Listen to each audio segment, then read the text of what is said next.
اللہم صلی علی محمد وآل محمد وعجل فرجہم۔ اعوذ باللہ من الشیطان اللعین الرجیم، بسم اللہ الرحمن الرحیم، الحمد للہ رب العالمین،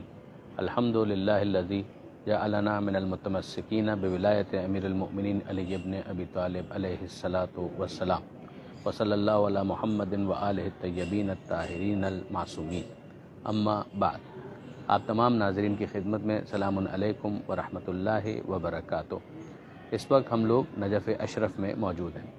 کربلا کی زیارتوں کے بعد آدھی رات کے قریب ہم لوگ نجف اشرف پہنچے اور پھر یہاں پر حرم امیر المومنین علیہ الصلاۃ والسلام میں حاضری دینے کے لیے موجود ہیں۔ امیر المومنین حضرت علی ابن ابی طالب علیہ الصلاۃ والسلام کا یہاں پر روضہ ہے۔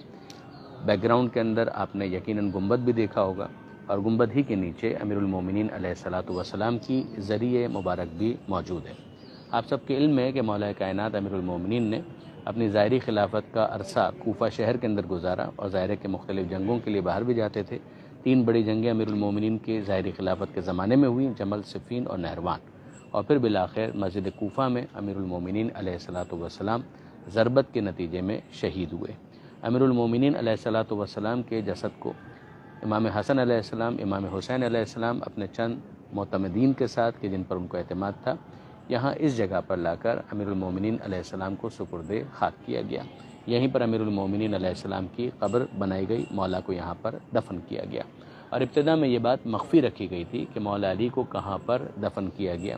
ظاہر ہے کہ اس زمانے میں جو خوارج تھے اور منافقین تھے، ان سے اس بات کا اندیشہ تھا کہ امیر المومنین علیہ السلام کی قبر کے ساتھ کوئی گستاخی نہ کریں، کوئی نازیبہ حرکت نہ کریں، لہٰذا مولا کائنات کی قبر کو مخفی رکھا گیا، اور ایک عرصے تک یہ سلسلہ مخفی ہی رہا۔ صرف اہل بیت کے گھرانے کے افراد اور چند قریبی افراد اس بات کو جانتے تھے کہ مولا کائنات کہاں پر مدفون ہیں، یہاں تک کہ چھٹے امام جعفر صادق علیہ الصلاۃ والسلام کے زمانے میں امام نے کچھ افراد کے لیے اس چیز کو اور زیادہ واضح کیا، اور وہ بھی اس راز میں شریک ہوئے۔ یہ عباسی حکومت کا تقریباً آپ آغاز کا زمانہ سمجھ سکتے ہیں۔ ظاہری حکمرانوں کے اعتبار سے عباسی حکمرانوں میں صفاح کا، ابو العباس صفاح کا یہ زمانہ تھا، اور پھر بعد میں ہارون رشید کے زمانے میں یہ معاملہ اور زیادہ منکشف ہوا، اور ایک کرامت کے نتیجے میں کہ جب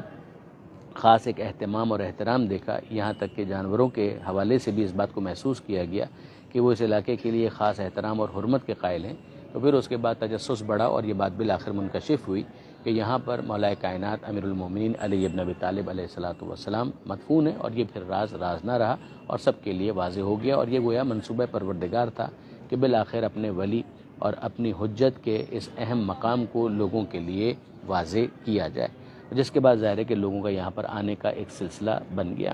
یہ بات بھی یاد رکھیے گا کہ کتابوں کے اندر اس بات کی صراحت ہے کہ جب مولا کائنات امیر المومنین کو یہاں پر لایا جا رہا تھا تو یہ بھی واضح ہوا، اور یہ چیز مولا کائنات کی وصیتوں کے اندر واضح تھی کہ مولا کائنات کو وہاں پر دفن کرنا ہے کہ جناب نوح علیہ السلام نے ان کے لیے اس قبر کی جگہ کو آمادہ اور تیار کیا تھا۔ جناب نوح علیہ السلام کی خود کی قبر بھی یہیں پر موجود ہے، یعنی انہوں نے اپنی حیات کے اندر ہی اس بات کا اہتمام کیا تھا کہ وصی پیغمبر صلی اللہ علیہ وآلہ وسلم کے لیے وہ قبر تیار کر دی جائے، اور یہ کام امر پروردگار کے بغیر قطعاً نہیں ہو سکتا تھا۔ گویا یہ اہتمام پروردگار تھا کہ علی اس دنیا میں آئیں تو اس جگہ پر کہ جو مقدس ترین جگہ تھی، اور خانہ کعبہ میں مولا کی ولادت ہوئی، اور شہادت کے بعد مولا کو کہاں پر دفن کیا جائے گا اس کا بھی پورا ایک انتظام پروردگار عالم کی طرف سے ایک خاص اہتمام کے ساتھ کیا گیا تھا۔ یہاں پر 2 انبیاء ہیں کہ جن کی قبر موجود ہیں، جناب آدم علیہ السلام اور جناب نوح علیہ السلام۔ جناب آدم علیہ السلام کے بارے میں بعض کتابوں کے اندر روایت یہاں پر موجود ہے کہ جناب آدم علیہ السلام کو مکہ معظمہ میں دفن کیا گیا تھا،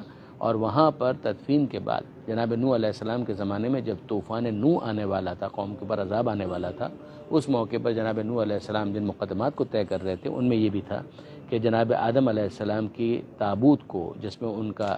جسم موجود تھا، اس کو یہاں پر لایا گیا اور یہاں پر دفن کیا گیا، اور بعد میں جیسا کہ میں نے گزارش کی کہ جناب نوح علیہ السلام بھی یہاں پر دفن ہوئے۔ اس اعتبار سے یہاں پر 3 زیارتیں پڑھی جاتی ہیں، مولا علیہ السلام کی، امیر کی، جناب علی علیہ السلام کی، جناب آدم علیہ السلام کی، اور جناب نوح علیہ السلام کی، تینوں معصومین کی زیارتیں یہاں پر پڑھی جاتی ہیں۔ ایک قول کے مطابق امام حسین علیہ السلام کا سر یہاں پر دفن کیا گیا تھا، اس وجہ سے امام مظلوم کی زیارت بھی یہاں پر پڑھنے کی تاکید ہے۔ البتہ راس امام حسین یا سر امام حسین علیہ السلام کے حوالے سے اور بھی اقوال موجود ہیں، اور زیادہ رجحان علماء کا اسی طرف ہے کہ جہاں پر کربلا میں امام حسین علیہ السلام کا جسم ہے، وہیں پر چوتھے امام امام زین العابدین علیہ السلام نے رہائی کے بعد امام کے سر کو بھی ان کے جسد کے ساتھ ملحق کر دیا تھا۔ یہ ہو گئی بات معصومین کے حوالے سے۔ اب ظاہر ہے کہ نجف اشرف کے اندر آپ جانتے ہیں کہ یہ علماء کی سرزمین ہے، یہاں پر علماء کی ایک کثیر تعداد آ کر آباد ہوئی اور انہوں نے حوض علمیہ نجف کی بنیاد رکھی۔ ان میں سب سے نمایاں نام جناب شیخ طوسی علیہ رحمہ کا ہے کہ جناب شیخ طوسی وہ ہیں کہ جن سے باقاعدہ نجف کے حوض علمیہ کی تاریخ شروع ہوتی ہے۔ بغداد میں معصومین کے زمانے ہی میں مومنین کا ایک مرکز سا قائم ہو چکا تھا، اور نہ فقط مومنین کا بلکہ برادران اہل سنت کے بھی بہت سے بڑے علماء بغداد کے اندر موجود تھے، یہاں تک کہ سامرہ میں جب امام حسن عسکری علیہ السلام اور امام علی نقی علیہ السلام ان سے پہلے منتقل ہوئے تو اس موقع پر بھی بغداد شہر کی وسعت کی وجہ سے بہت سارے مومنین سامرہ کو زیادہ ایکسیس کر پاتے تھے اور بغداد ہی کو انہوں نے اپنا مسکن بنایا تھا۔ اسی لیے ہم دیکھتے ہیں کہ بہت سارے ہمارے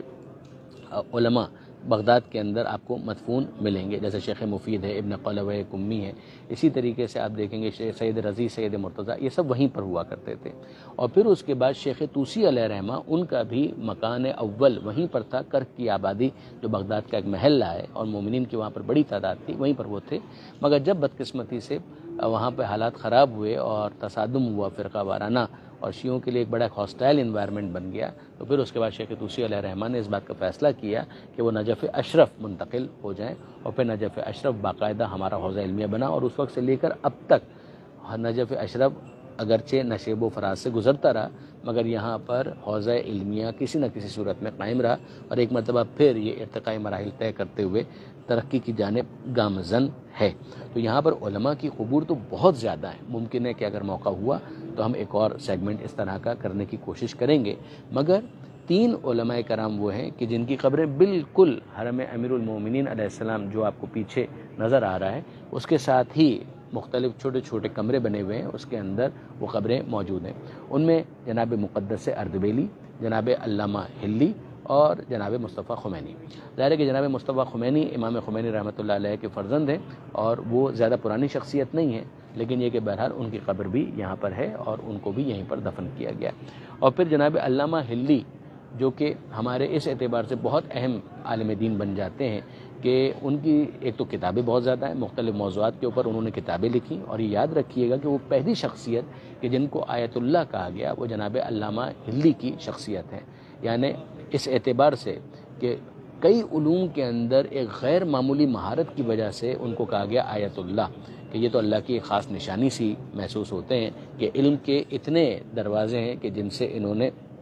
اپنے علوم کو ظاہر کیا، اور اتنا زیادہ ان کے علوم مختلف کتابوں کے اندر واضح ہوئے۔ تو جناب علامہ ہلی ان کے کریڈٹ کے اوپر اور بھی بہت ساری باتیں ہیں، مثلا تو تاتاریوں کو شیعہ کرنے کا کریڈٹ ہے وہ بھی ان کو جاتا ہے۔ ایران کے اندر بہت سارے افراد ہیں کہ جنہوں نے شیعت کو قبول کیا جناب علامہ ہلی کی وجہ سے، اور اس حوالے سے واقعات بھی آپ نے یقیناً سنے ہوں گے۔ جناب علامہ ہلی خود خواجہ نصیر الدین طوسی کے شاگرد تھے، موقع کے ہلی کے شاگرد تھے، انہوں نے ان سے استفادہ کیا تھا، اور پھر ان کے شاگردوں کی بھی ایک کثیر تعداد تھی۔ تو یہ جناب علامہ ہلی بہت اہم شخصیت تھے کہ جن کا نوٹس بھی لیا گیا، بلکہ اگر آپ غور کریں تو ابن تیمیہ جو وہابیت کے افکار کی بنیاد رکھنے والے ہیں، انہوں نے کتاب انہی علامہ ہلی کی رد میں لکھی تھی جس کا نام تھا منہاج السنہ۔ تو بہرحال جناب علامہ ہلی بہت معروف شخصیت ہیں، عرفان کے اعتبار سے بھی، امام زمانہ کے سے ملاقات کے حوالے سے بھی ان کے واقعات بہت مشہور ہیں۔ تو جناب علامہ ہلی بھی یہیں پر مدفون ہیں، اور پھر ان کے بعد جناب مقدس اردبیلی جو 10ویں صدی کے ہمارے عالم دین شمار ہوتے ہیں، اور آپ نے جناب مقدس اردبیلی کے پروردگار عالم کی معرفت اور پروردگار عالم کی قربت اور امام زمانہ سے ملاقات کے حوالے سے ان کے بھی بہت سارے واقعات سنے ہوں گے، مگر یہ بھی یاد رکھیے گا کہ جناب مقدس اردبیلی اپنے زمانے کے مرجع تھے، غیر معمولی ان کی مرجعیت تھی، بڑی شہرت تھی ان کی مرجعیت کی، اور لوگ ان کی تقلید کیا کرتے تھے۔ اور باقی ان کا جو قرب پروردگار کا معاملہ ہے وہ آپ نے سنا ہی ہوگا کہ کنویں سے پانی جب لینے کی کوشش کر رہے تھے تاکہ وضو کر سکیں تو اس میں بار بار جواہر آتے تھے، اور جناب مقدس اردبیلی کا یہ کہنا کہ پروردگار مجھے پانی چاہیے تاکہ وضو کر کے تیری عبادت کر سکوں، میں جواہر کا طلبگار نہیں ہوں، میں سونے چاندی کا طلبگار نہیں ہوں۔ اس طرح کے بہت سے واقعات جناب مقدس اردبیلی کے ہیں جو آپ نے یقیناً سنے ہوں گے۔ اب ہم آہستہ آہستہ کوشش کریں گے کہ زری سے قریب ہو سکیں۔ گنبد کو آپ دیکھ چکے، اس پورے ماحول کو آپ دیکھ سکتے ہیں کہ یہاں پر ایک روحانی ایک فضا موجود ہے، اور اس وقت خاص ہم کچھ بینرز یہاں پر دیکھ رہے ہیں کہ جن میں جناب خاتون جنت حضرت فاطمہ زہرا سلام اللہ علیہ کا تذکرہ ہے۔ یہ سیاہ بینرز ہیں کہ جو تعزیت کی ایک علامت بھی ہے، اور یہاں پر اب گویا آپ یوں سمجھ لیجئے کہ جناب سیدہ سلام اللہ علیہ کی شہادت کے ایام کہ جو آگے آنے والے ہیں ان کے حوالے سے تیاری شروع ہو چکی ہے۔ یہ بھی آپ لوگوں کے لیے شاید حیرانی کا باعث ہو کہ ایک اور تاریخ بھی ہے، یعنی 75 اور 95 دن پیغمبر اکرم صلی اللہ علیہ وآلہ وسلم کی وفات کے بعد جناب سیدہ حیات رہیں، اور اس اعتبار سے 2 تاریخیں شہادت کی منائی جاتی ہیں، وہ تو آپ نے یقیناً سنا ہوگا، مگر ربیع الثانی کی بھی ایک تاریخ ہے کہ جس کو جناب سیدہ سلام اللہ علیہ کی شہادت کے طور پر ان مراکز کے اندر منایا جاتا ہے، جو بر صغیر کے اندر شہرت نسبتاً کم ہے بلکہ نہ ہونے کے برابر ہے۔ تو بہرحال یہاں پر اب ہم لوگ تھوڑا سا کھڑے ہوں گے اور کوشش کریں گے کہ اگر امکان ہوا اور منع نہ کیا گیا تو ہم لوگ زری کے قریب جائیں گے، اور وہیں پر جا کر امیر المومنین کے مزار کی جو زری ہے مولا کائنات کی قبر کے اوپر جو موجود ہے اس کو ہم دیکھیں گے، مختصر زیارت پڑھیں گے، اور یہ نشاندہی کریں گے کہ جناب مقدس اردبیلی اور جناب علامہ ہلی کی قبریں کہاں پر ہیں۔ آپ ہمارے ساتھ ساتھ چلیے، اور جناب مولانا عرفان ویڈی صاحب اس حوالے سے زحمت فرما رہے ہیں، پورے سفر میں تو ابھی بھی زحمت فرمائیں گے انشاءاللہ العزیز۔ یہ ہم لوگ قریب ہوتے جا رہے ہیں ذریعے امیر المومنین حضرت علی ابن ابی طالب علیہ السلام سے۔ اللہم صلی علی محمد وآل محمد، اللہم صلی علی محمد وآل محمد، اللہم صلی علی محمد وآل محمد۔ السلام علیکہ یا امیر المؤمنین، السلام علیکہ یا امیر المؤمنین، السلام علیکہ یا امیر المؤمنین، السلام علیکہ یا امیر المؤمنین۔ یہ وہ مقام جہاں پر جناب مقدس اردبیلی کی قبر ہے۔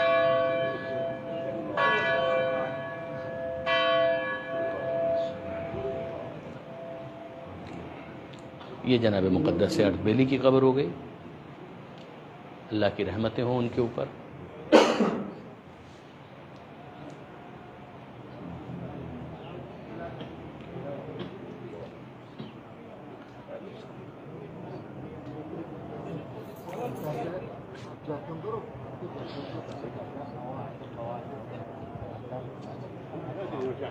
اللہم صلی علی محمد وآل محمد، اللہم صلی علی محمد وآل محمد، اللہم صلی علی محمد وآل محمد، اللہم صلی علی محمد وآل محمد۔ السلام علیکہ یا امیر المؤمنین، السلام علیکہ یا ابا الحسن۔ امیر المومنین پر پروردگار عالم کا درود و سلام ہو۔ یہ امیر المومنین کی ذریعہ ہمارے سامنے ہے۔ پروردگار عالم مولا کائنات کے صدقے میں تمام مومنین، خاص طور پر جو اس وقت ہمارے ساتھ جڑے ہوئے ہیں یا جو بعد میں اس پورے سیگمنٹ کو دیکھیں گے، ہم دعا گوئے ہیں پروردگار عالم ان سب کی دعاؤں کو قبول فرما بحق مولا کائنات، اور ان سب کو اور ہم سب کو یہاں پر آنے اور بار بار آنے کی توفیق عطا فرما۔ ناد علی مظہر العجائب تجد عون لک فی النوائب، کل ہم و غم سینجلی بعظمتک یا اللہ، بنبوتک یا محمد، بولایتک یا علی یا علی یا علی۔ اللہم صلی علی محمد وآل محمد۔ اب ہم تھوڑا سا اور آگے جائیں گے اور یہاں پر جناب علامہ ہلی کی قبر کو بھی مشاہدہ کریں گے۔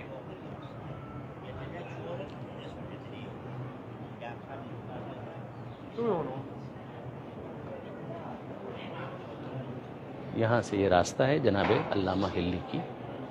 قبر، یہ ہمارے سیدھے ہاتھ پر ہے۔ الشیخ جمال الدین الحسن بن یوسف الحلی، المعروف العلامہ الحلی، اللہم صلی علی محمد وآل محمد۔ یہ سارے وہ بزرگان ہیں جن کے احسانات ہیں، اور ظاہر ہے کہ یہاں پر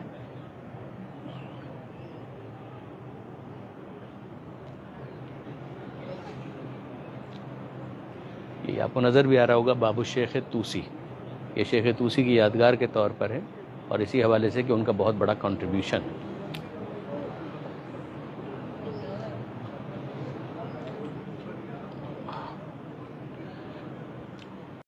یہ ایک چھوٹا سا حجرہ ہے کہ جس کے اندر جناب علامہ مصطفیٰ خمینی صاحب رحمۃ اللہ علیہ ان کی قبر مبارک ہے۔ یہ یہاں پر ان کی قبر ہے، اوپر لکھا ہوا بھی آپ دیکھ سکتے ہیں السید مصطفیٰ بن روح اللہ الخمینی، اور ساتھ ہی ساتھ ایک اور بڑی شخصیت الشیخ الجلیل محمد حسین الاصفہانی الکمبانی قدس سرہ۔ اللہم صلی علی محمد وآل محمد وعجل فرجہم۔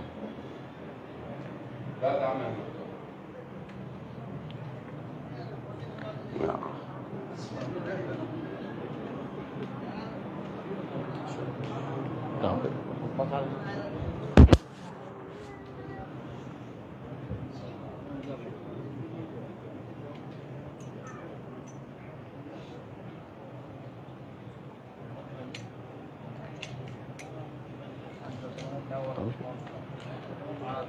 ایک مرتبہ پھر مولا کائنات امیر کائنات امیر المومنین علی ابن ابی طالب علیہ الصلوۃ والسلام کی ذریعہ ہمارے سامنے، اور مولا کی بارگاہ میں چند اشعار کے ساتھ ہم اپنے اس سیگمنٹ کو مکمل کرتے ہیں۔ علی حبہ جنہ قسیم النار والجنہ وصی مصطفیٰ حقہ امام الانس والجنہ۔ یہ امام شافعی کے اشعار ہیں کہ جس کے اندر وہ فرماتے ہیں کہ علی کی محبت جنہ یعنی سپر ہے، کہ اگر علی کی محبت ہو تو جہنم کی آگ اثر نہیں کر سکتی۔ قسیم النار والجنہ، علی ہی وہ ہیں کہ جو جنت اور جہنم کے تقسیم کرنے والے ہیں۔ وصی مصطفیٰ حقہ، مصطفیٰ کے برحق وصی ہیں تو علی ابن ابی طالب امام الانس والجنہ،